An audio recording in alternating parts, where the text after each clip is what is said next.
winter sports.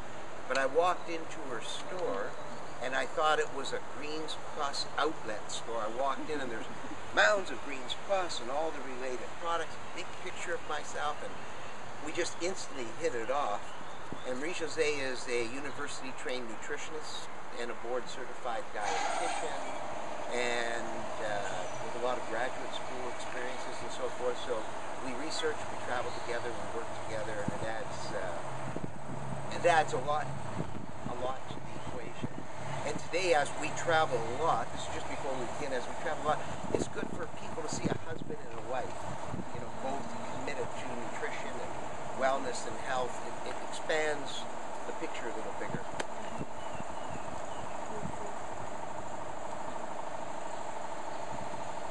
Where are you at, Jason?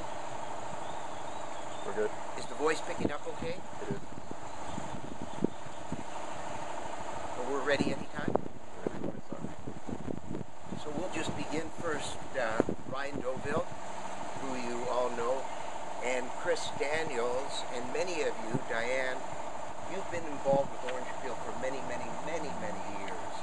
And it really makes me happy to see the people that have been here.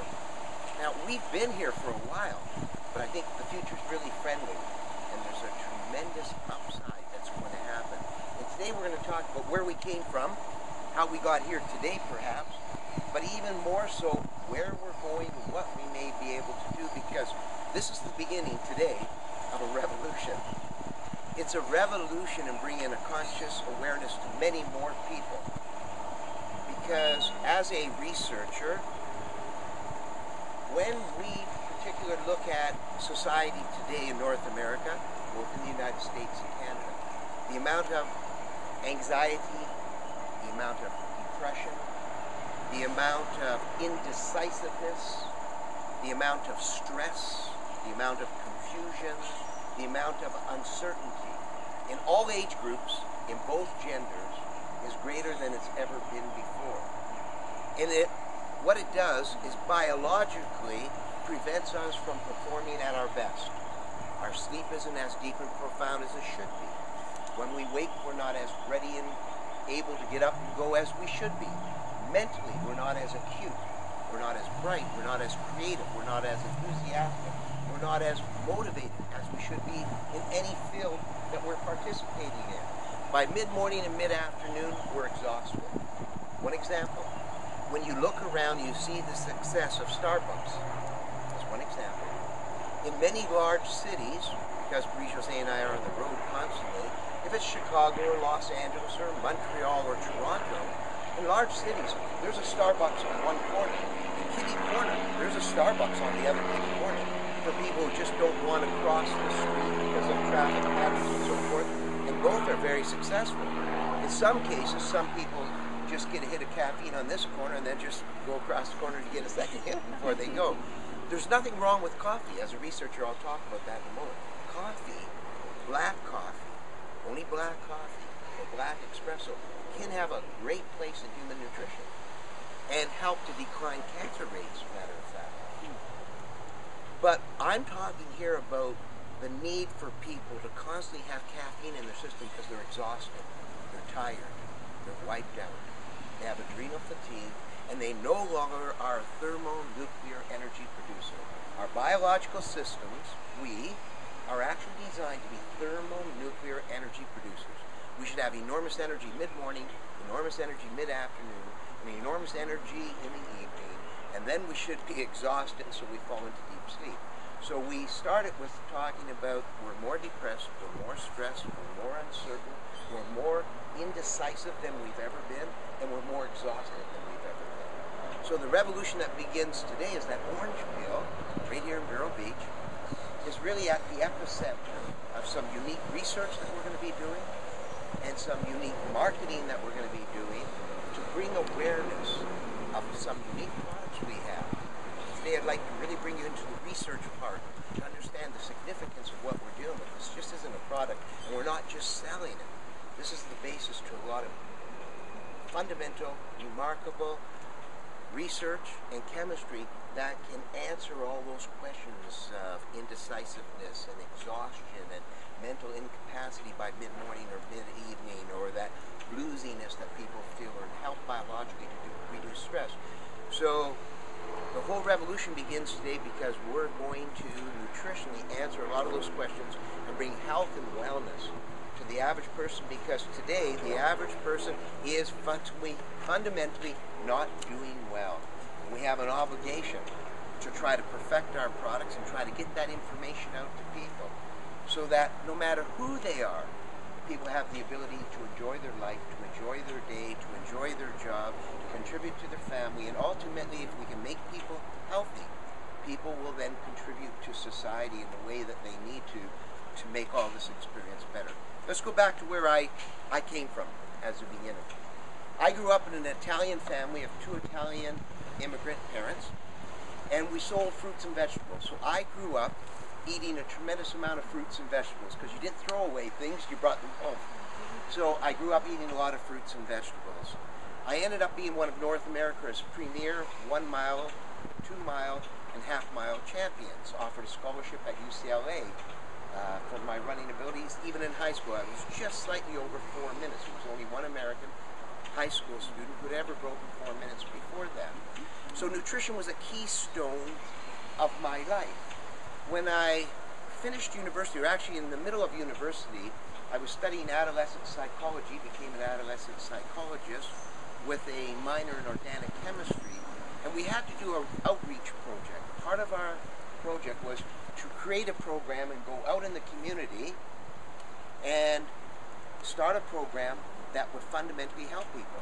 So I went to the jails and I started to work with young offenders, 17, 18, 19-year-olds. Most of them were in there for theft, drug charges, or because of fights, or whatever the case may have been. So I started to work with them, and when I'd go in, I didn't know what to bring them, so I'd bring apples, or pears, or plums, or cherries, because that's what I grew up with. Other people would bring them chocolate bars and pop and things like that, so I just started to bring them apples and pears and things along that nature. And I just noticed a little better energy from some of these people. So when I graduated, I became a specialist in working with teens at high risk. 14-year-old murderers, 15-year-old heroin addicts, tough, hardened young people who carried knives and guns and indiscriminately would harm if they could, because they had a huge chip in their shoulder. And after about 6 months of working with them, I realized that, wow, I'm not getting anywhere. I'm not able to help them. I was a failure in a sense. And I was trying to think, what can I do? And then I caught on to the idea, I'm going to do some testing of their saliva and their urine to find out if they are acidic. In an acidic environment, we're depressed, we're angry, we're confused, we're tired, we're exhausted, we're inconclusive, we're not certain, we don't have our natural energy, our mental acuity declines. All the things I talked about before only happen in an acidic, corrosive environment. People say, I'm burned out, I'm angry, I'm mad at so-and-so, oh, I can't stand my job or my boss. They're in an acidic environment, and there are acids flooding the system. And those acids really deteriorate biological processes from happening at optimum. So we feel crummy. Nothing works very well, we don't sleep very well, and we're just full of stress. Acids relate to stress. Stress creates acids, acids create stress. It's a vicious cycle. So I started to do some of this testing. I found that all these young people I was working with were extremely acidic. Extremely acidic. I began to work with a young physician who just graduated from medical school, and we were trying to figure out what that meant to human performance. Nobody in the world had ever related human performance, mental acuity, emotional stability, performance to biochemical interactions in the body. People before that had just said, take a multivitamin and mineral, or get some sleep, or exercise, whatever. So we were the first people to start look at. We were pioneers. We were groping in the dark. We were trying to figure out to help these young people. What was the significance that they were so acidic? By the way, 99% of all of us are way too acidic. So there's an equation here that brings us into focus here. So let's go back, and then we'll bring it up to us in our modern day dilemma and the solutions that we've got for it. So we began to look at these young people. We found them very acidic. So what can we do? So we suddenly found out that it is minerals in vegetation. So whether it be salad, fruit, berries, sea vegetables, whatever it may be, it is the minerals that are in those foods that get into our kidneys. And in our kidneys, they create little antacid sponges. And these antacid sponges literally soak up acids in the human system. They neutralize them. They buffer them. So those acids have no corrosive effect on our mind, on our energy, on our biological processes. If we don't have those minerals and the acids build up, then we're exhausted, then we're indecisive, then we're bluesy, then we're confused, then we're depressed, or we're uncertain. Everything that we talk about happens only in an acidic environment. Bacteria, viruses, parasites, fungus, and yeast, and carcinogens, we discovered, only proliferate and grow in an acidic environment. So I went to Asia. That job went to Asia to try to do some research with researchers in Japan and China. And what I found out there is they had the yin-yang system. So I tried to study the yin-yang system. Quite complicated. But it's about the way things go above ground, below ground, by season. But really what it comes down to is an acid-alkaline base. So I changed the name, came back to North America with the discovery that foods have the effect to make us very acidic, or foods have the ability to make us very alkaline. We need to function in an alkaline environment. An alkaline environment means lots of oxygen. Bacteria, viruses, parasites, fungus, and yeast, and carcinogens do not proliferate in an oxygen-rich environment. You want to get a nasty cold or flu, you want to be depressed, you want to have a crummy night's sleep tonight, you want to have lousy skin and crummy hair, just stay acidic. We created it ourselves. An acidic environment means no oxygen at the cellular level. Cancer cells, bacteria, viruses, parasites love a dark, deep, oxygen-deprived environment. So then I came back to North America and I worked with Dr. Linus Pauling. Dr. Linus Pauling had just won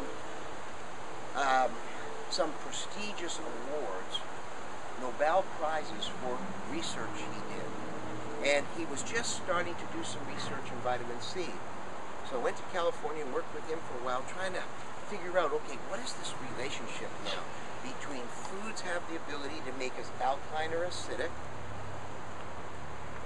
and physical performance, and how can we use foods to keep us more alkaline, because we know that in an acidic environment we do not function well. When you die, the day you die, it's because the acids have accumulated full tilt, they're just far too much and your biological system doesn't function. That's really a definition of death.